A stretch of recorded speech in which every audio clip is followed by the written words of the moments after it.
এ সময় স্থানীয় মসজিদগুলোর মাইকে ঘোষণা দিয়ে আইভীর কর্মী সমর্থকদের বাড়ির সামনে জড়ো করা হয়। দর্শক, আপনারা এই মুহূর্তে দেখতে পাচ্ছেন নারায়ণগঞ্জের এমপি সেলিনা হায়াৎ আইভীর বাসা থেকে কিন্তু একেবারে বস্তাভর্তি টাকা উদ্ধার করেছে বাংলাদেশ সেনাবাহিনী। এই সম্পদ কারো ব্যক্তিগত না, এই সম্পদ জনগণের সম্পদ। শুধু নিজে নয়, ক্ষমতায় থেকে আপন ভাই, সন্তান, এমনকি ব্যক্তিগত গাড়ির চালককে দিয়েও দুর্নীতি করেছেন নারায়ণগঞ্জ সিটি কর্পোরেশনের মেয়র ডাক্তার সেলিনা হায়াৎ আইভী। আওয়ামী লীগ এই সেলিনা হায়াৎ আইভীকে বেছে নিয়েছে এবং আওয়ামী লীগকে পুনর্বাসিত করার জন্য আইভী সাজগুজ করে গ্রেপ্তারের জন্য বেরিয়ে আসছেন। পুলিশ খোশ গল্প করছে, চা খাচ্ছে, কফি খাচ্ছে। এগুলো কেন হয়েছে জানেন? এই সরকারের কিছু কিছু উপদেষ্টারা রিফাইন আওয়ামী লীগ করার স্বপ্ন দেখছে। কেন তাকে গ্রেপ্তার করতে গিয়ে সেলিনা হায়াৎ আইভী, যিনি নারায়ণগঞ্জ জেলা আওয়ামী লীগের সাবেক সিনিয়র সহসভাপতি ছিলেন, তার বাড়িতে আইন শৃঙ্খলা বাহিনীর অভিযান চলছে। সেই খবর পাওয়া মাত্র আমরা ঘটনাস্থলে এসে উপস্থিত হয়েছি। এই মুহূর্তে দর্শক মন্ডলী, আসসালামু আলাইকুম রহমতুল্লাহ। আশা করি সবাই ভালো এবং সুস্থ আছেন। স্বাগত জানাচ্ছি আমাদের আরও একটি নতুন ভিডিওতে। সুপ্রিয় দর্শক মন্ডলী, ভিডিওর থাম্বনেল, টাইটেল ও ভিডিওর কিছু অংশ বিশেষ দেখে আপনারা ইতিমধ্যে ধারণা করতে পারছেন যে আজকের ভিডিওটি কতটা গুরুত্বপূর্ণ। সুপ্রিয় দর্শক মন্ডলী, ভিডিওর থাম্বনেল, টাইটেল ও ভিডিওর কিছু অংশ বিশেষ আপনারা ইতিমধ্যে দেখেছেন। সেই অংশ বিশেষগুলোর বিস্তারিত আলোচনা দেখলে আপনারা রীতিমতো অবাক হয়ে যাবেন। আসুন আমরা সেই অংশ বিশেষগুলোর বিস্তারিত আলোচনা দেখে আসি। তার আগে আপনাদের প্রতি ছোট্ট একটা রিকোয়েস্ট, যারা আমার চ্যানেলে নতুন, চ্যানেলটি সাবস্ক্রাইব করে লাইক কমেন্ট শেয়ার করে সাথে থাকুন। আসুন কথা না বাড়িয়ে সেই সম্পূর্ণ ভিডিওটা দেখে আসি। হায়াৎ আইভী তার বিরুদ্ধে এবং তার সঙ্গে যিনি ব্যক্তিগত সহকারী তার বিরুদ্ধেও কিন্তু বেশ কয়েকটি অভিযোগ পেয়েছে দুদক।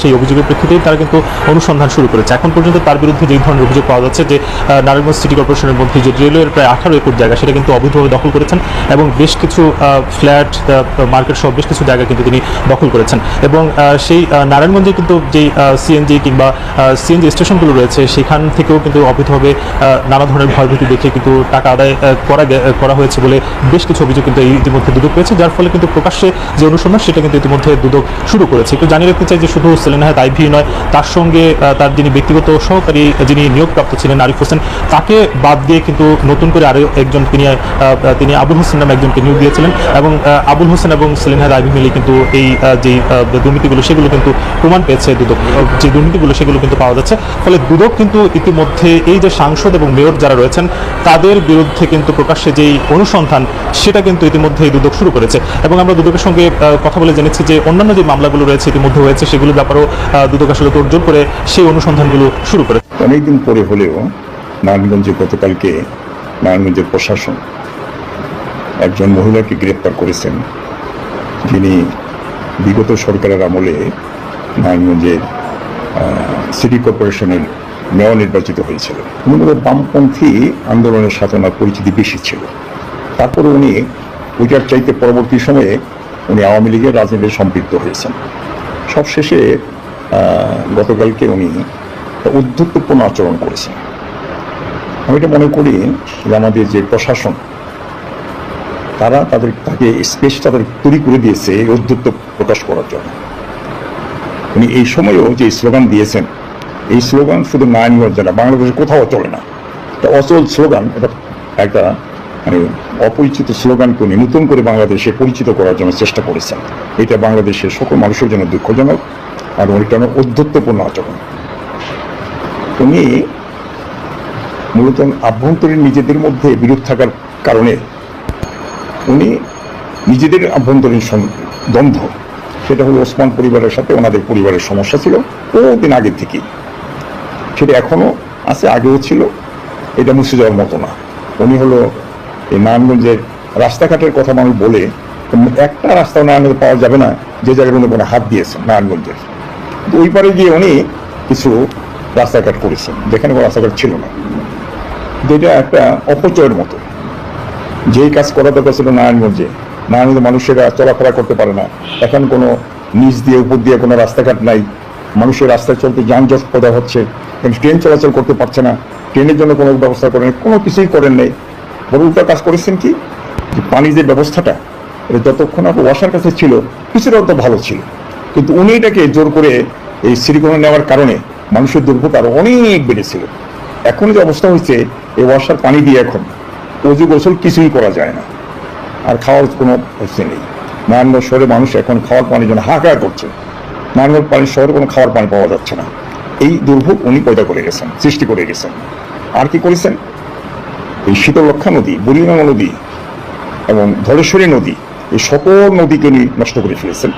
এখানে একটা ছোট ব্রিজ, ওখানে একটা উল্টাপাল্টা কাম কাজ করিয়া নারায়ণগঞ্জ শহরটাকে তছনছ করেছেন। প্রায় 7 মাস আগে তার নামে যে মামলা হয়েছে, সেই মামলা হওয়ার পরেও তিনি বীর দর্পে তার বাড়িতে অবস্থান করেছেন। আইনের প্রতি ন্যূনতম শ্রদ্ধা তিনি দেখান নাই।